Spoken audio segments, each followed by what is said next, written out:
The phone call that started it all. My name is Claire, and 3 years ago, I thought I had the perfect marriage. But this story isn't about how perfect it was. It's about how perfectly I was fooled. It started on a Tuesday morning. My husband, Mark, was packing his suitcase for a work trip. 3 days, he said. A conference in another city. Nothing unusual. We had been married for 6 years, and trips like this happened every few months. I'll call you every night, he said, kissing my forehead before he left. I smiled and waved as his car pulled out of the driveway. I had no idea that smile would be one of the last honest moments of trust one would ever feel in that marriage. That same afternoon, I remembered something. Mark's best friend, Daniel, had passed away 8 months earlier. A sudden heart attack, they said. Daniel left behind a wife named Sophia, a woman I barely knew, but had heard so much about. Mark used to talk about Daniel all the time. They grew up together, went to the same college, even stood as best man at each other's weddings. After Daniel died, Mark visited Sophia a few times to check on her, he said. I never thought twice about it. Why would I? Grief is heavy, and checking on a widow seemed like basic human decency. But that Tuesday, sitting alone in my kitchen, I felt a pull of guilt. I hadn't visited Sophia even once since the funeral. Mark always went alone, saying I didn't need to trouble myself. But now, with him away on his trip, I thought, why not surprise her? Why not bring her a cake, sit with her, talk to her like one woman comforting another? I baked a vanilla cake that evening. I added strawberries on top, the way I always did for special visits. I packed a small basket of fruits too, grapes, apples, things that would last her a few days. I thought I was doing something kind. I thought I was being a good wife, a good friend. I had no idea I was about to knock on a door that would change my life forever. The next morning, I dressed in a simple peach dress, grabbed my basket, and drove to Sophia's house. It was a beautiful house, large, with white pillars and a perfectly trimmed garden. Daniel had been a successful architect, and it showed in every corner of that property. I parked my car and walked up the path, my heart beating with a strange, nervous excitement. I told myself this was a good thing. I told myself Sophia needed kindness in her life. I rang the doorbell. I heard footsteps inside, soft laughter, the kind of laughter you don't expect from a grieving widow's house. I assumed maybe a friend was visiting her too. That would be nice, I thought. She needs people around her. The door opened, and in that single second, my entire world tilted sideways. There, standing just inside the doorway, was Sophia, her arms wrapped around a man's neck, her head leaning into his shoulder, eyes closed in comfort. And the man holding her, kissing the top of her head gently, was wearing a navy blue polo shirt I had ironed myself just 2 days earlier. It was Mark, my husband, the man who told me he was 3 hours away at a work conference. My basket of fruit slipped slightly in my hands. The cake box wobbled. My mouth opened, but no sound came out. Mark's eyes met mine over Sophia's shoulder, and I watched the color drain from his face in an instant. The lie unfolds. For a few seconds, none of us moved. It was like the whole world had frozen, waiting to see who would speak first. Sophia pulled back slowly, confused at first, then her eyes landed on me and widened in shock. She quickly stepped away from Mark, smoothing down her dress, as if that small motion could erase what I had just seen. Claire, Mark said, his voice cracking. This isn't, let me explain. I stood there, frozen, the basket still in my hands, my throat tight. Explain. That word felt like a slap. What was there to explain? I had eyes. I had seen everything clearly. You told me you were at a conference, I said quietly. My voice didn't even sound like mine. It sounded distant, like someone else was speaking through me. Claire, please come inside, let's talk, Sophia said, her voice trying to sound calm, but I could hear the panic underneath it. No, I said, stepping back. I don't want to come inside. I came here to bring comfort to a grieving widow. I didn't know I'd be the one needing comfort instead. I turned and walked back to my car, my legs shaking with every step. Behind me, I heard Mark calling my name, his footsteps rushing after me, but I didn't turn around. I got into my car, locked the doors, and drove away with tears blurring my vision. I don't remember much of that drive home. I just remember gripping the steering wheel so tightly my knuckles turned white, replaying that image over and over. Mark's arms around her, her head on his shoulder. The comfort, the closeness, the familiarity of two people who clearly were not strangers comforting each other in grief. This wasn't a one-time slip. This had history written all over it. When I got home, I sat on the kitchen floor for almost an hour, just staring at nothing. My phone buzzed constantly. Mark calling. Mark texting. I'm sorry. Please pick up. It's not what you think. Let me explain everything. I didn't answer. That night, Mark came home early, skipping the rest of his conference. He walked into the house looking pale and exhausted, like a man who had been caught in the biggest lie of his life, because he had been. Claire, please, he said, sitting across from me at the dining table. Let me tell you everything. I crossed my arms and stared at him. Go ahead. I'm listening. He took a deep breath. Sophia and we didn't plan this. After Daniel died, I started visiting her to help her through the grief. We talked a lot. About Daniel, about life, about everything. Somewhere along the way, things changed. I didn't mean for it to happen. How long? I asked, my voice flat. He hesitated. How long, Mark? 5 months, he finally said. 5 months. 5 months of fake conferences, fake work trips, fake phone calls where he told me he loved me and missed me, while spending nights with another woman in his best friend's house, his best friend who had been gone less than a year. And the trip this week?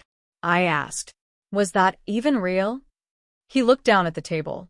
No, he admitted. I told the office I needed personal time. I came here instead. I felt something break inside me. Not just sadness, but a deep, burning anger. Because this wasn't just betrayal. This was calculated. This was planned. He had been living a double life right under my nose, using lies as casually as breathing. Do you love her? I asked. He looked up at me, his eyes wet. I don't know anymore. I'm confused. I never meant to hurt you. That answer told me everything I needed to know. A man who truly loved his wife would never have to think twice before answering that question. I stood up from the table. I need time alone, I said. Sleep in the guest room tonight. He didn't argue. He knew better than to push me that night. But as I lay in our bed alone, staring at the ceiling, something inside me shifted. The sadness was still there, but underneath it, something else was growing. A quiet, cold determination. I wasn't going to just cry about this and forgive him quietly. I wasn't going to be the woman who pretended everything was fine for the sake of keeping a broken marriage together. I was going to find out the full truth. And then I was going to make sure both of them faced the consequences of what they had done. The next morning, I didn't confront Mark again. Instead, I did something smarter. I stayed calm. I acted like I was processing things slowly, like I needed time to think before deciding what to do next. But behind that calm face, I was working. I started by checking our finances. As his wife, I had access to our joint bank account, and what I found made my stomach turn. Over the past 5 months, there were hotel bookings I never knew about, restaurant charges from places we had never been together, gift purchases, jewelry, a bracelet I had never seen him wear or give to me. Every receipt was a piece of evidence. Every transaction was another nail confirming what I already knew. This wasn't a mistake. This wasn't a moment of weakness. This was a relationship carefully built behind my back. I also remembered something important. Daniel, Mark's best friend, the man who had passed away, had left behind a will. At the time, I never paid much attention to the details because it felt disrespectful to focus on money during a time of grief. But now, things felt different. I decided to dig deeper. I called my friend Rebecca, who worked at a law firm downtown. We had been close since college, and I trusted her completely. Rebecca, I need a favor, I said over coffee, my hands shaking slightly as I held the cup. Anything, Claire. What's going on? She asked, noticing the tension in my voice. I told her everything. The visit, the affair, the 5 months of lies. Her face changed from shock to anger as I spoke. That's awful, Claire. I'm so sorry, she said, reaching for my hand. I need to know something, I continued. Daniel's will. Is there any way to find out the details, legally, without breaking any rules? Rebecca thought for a moment. Wills become public record once they go through probate court. If Daniel's estate went through that process, the documents would be accessible. Why do you want to know? Because something feels off, I said. Mark visited Sophia constantly after Daniel passed away, supposedly to help her. But what if there's more to it? What if this wasn't just an affair that happened after Daniel's death? What if it started before? Rebecca's eyes widened. You think they were involved while Daniel was still alive? I don't know, I admitted. But I need to find out. Rebecca helped me access the probate records. What we found was shocking. Daniel's will, updated just 2 months before his death, named Mark as a financial advisor for Sophia's inheritance, giving him significant influence over a large portion of the estate. This wasn't just a friendship anymore. This was access to money, real money, millions tied up in property, investments, and savings. My mind started connecting pieces I never wanted to imagine. Had this affair started before Daniel's death? Was Mark using his friendship with Daniel as a way to get closer to Sophia and her wealth? Or was I reading too much into grief and timing? I needed more proof before jumping to conclusions, so I decided to talk to someone else who might know the truth, Daniel's older sister, Maria. I met Maria at a small cafe a few days later. She was a kind woman, still clearly grieving her brother's loss.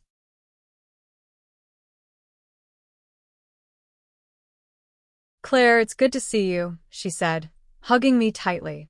After small talk, I gently brought up the topic. Maria, I need to ask you something difficult.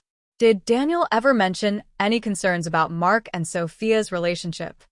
Maria's face changed instantly, like a switch had flipped. Actually, yes, she said quietly.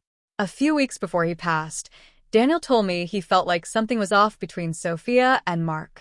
He didn't have proof, but he felt a strange distance growing between him and Sophia.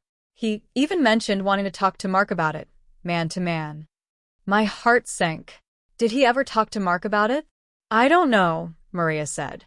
But shortly after that conversation, Daniel passed away from a heart attack. It was sudden, unexpected. The doctors said it was natural causes, stress-related, but... She stopped, looking down at her coffee cup, unable to finish her sentence. I felt a chill run down my spine.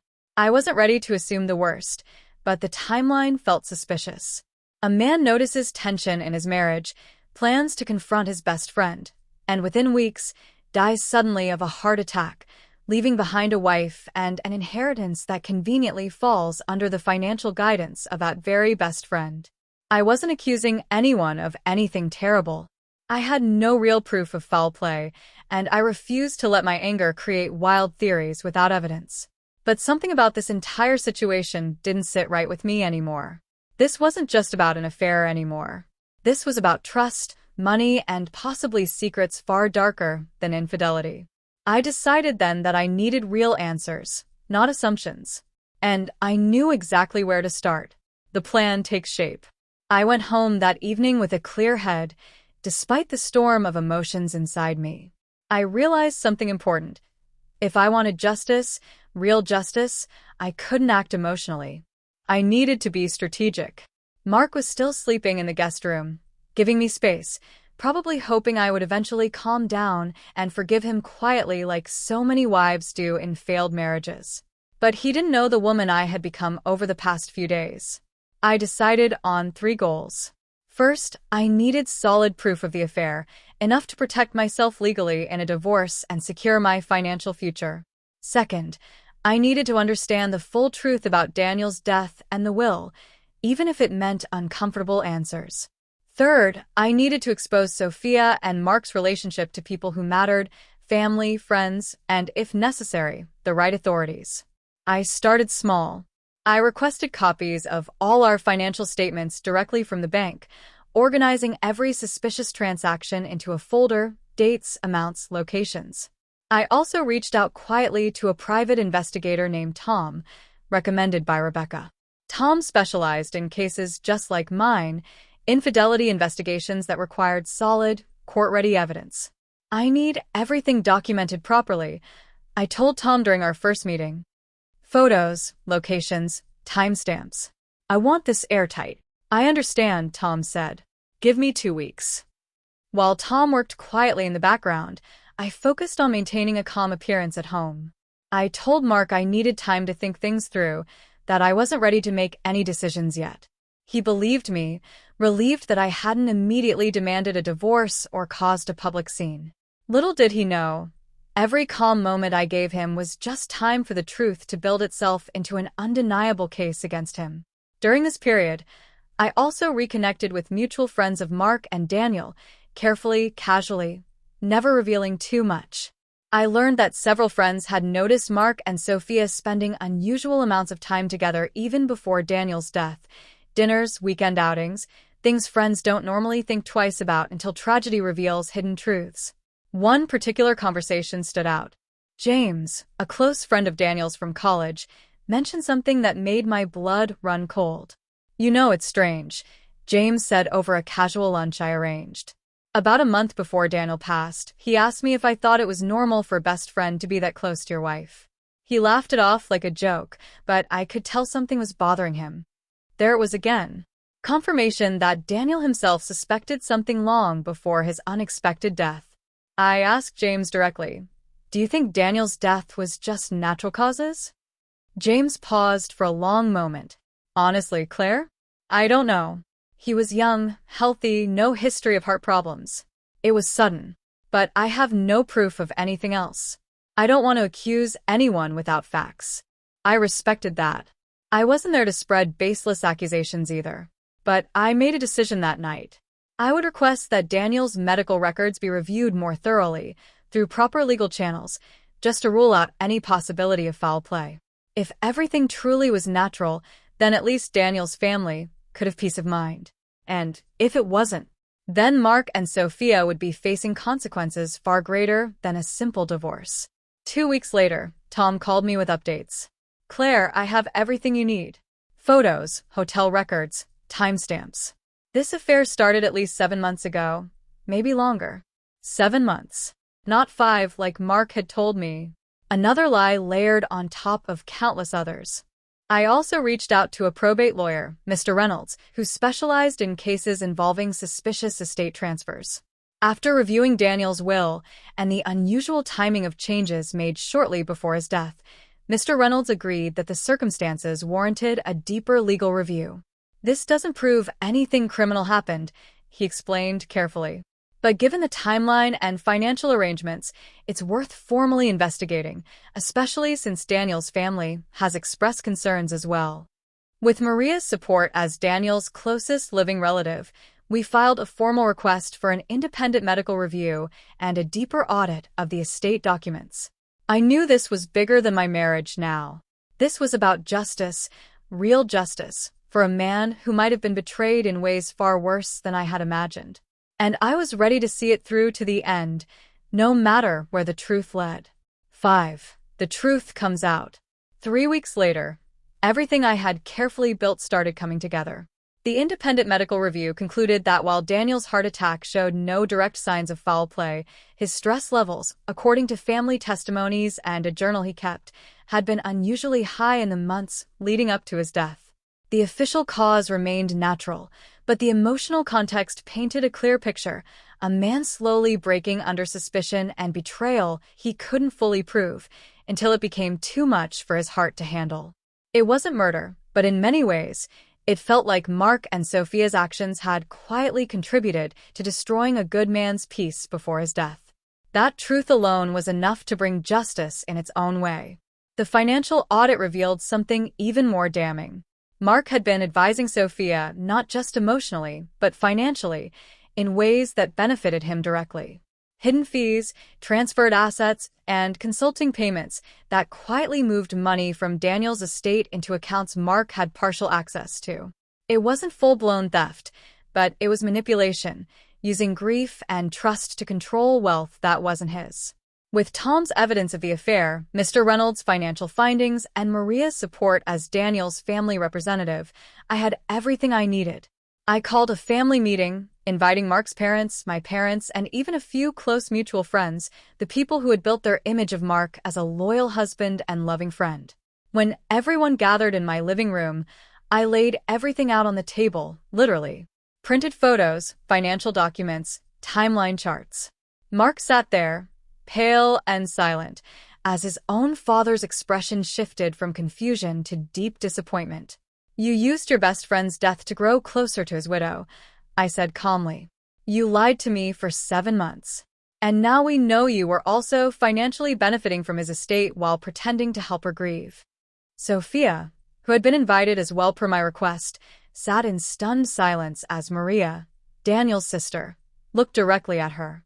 "Daniel suspected something was wrong before he died," Maria said, her voice trembling with controlled anger. "He confided in me, and you let him die without ever giving him the truth." The room fell into a heavy, suffocating silence. Mark's mother started crying. My own mother held my hand tightly, silently proud of how composed I remained despite the storm inside me.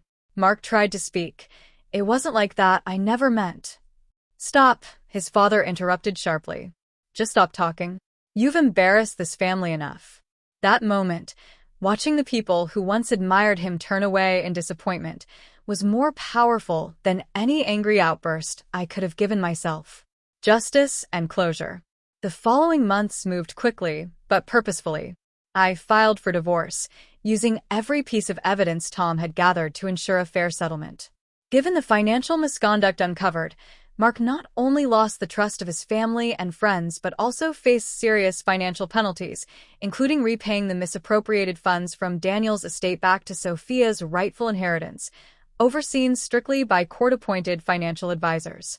Sophia, humiliated publicly among her social circle and Daniel's family, lost the support and sympathy she once had as a grieving widow. People who once comforted her now saw her differently, someone who had betrayed a dying man's trust for comfort and convenience. As for Mark, his professional reputation also took a hit. Word spreads fast in small professional communities, and several colleagues quietly distanced themselves once the full story became known among mutual circles. I, on the other hand, found something I never expected through this entire painful journey: strength. Real strength. I moved into a smaller home, simpler, quieter, but entirely mine. I focused on rebuilding my life, reconnecting with old friends, picking up hobbies I had abandoned during my marriage, painting, hiking, things that reminded me who I was before I became someone's wife. Maria and I grew closer too, bonded by a shared sense of loss and justice for Daniel. Together, we made sure a portion of Daniel's estate, once recovered properly, went toward a scholarship fund in his name, supporting young architecture students, the field he had loved and excelled in. 1 year later, I stood at the dedication ceremony for that scholarship fund, watching young students accept awards in Daniel's memory. It felt like closure, not just for me, but for a man who deserved better than the betrayal he faced in his final months. As I drove home that evening, I thought about everything that had happened. The cake I baked with good intentions. The door that opened to reveal a truth I never wanted to see. The months of quiet investigation, anger, and eventually justice. I learned something valuable through all of this.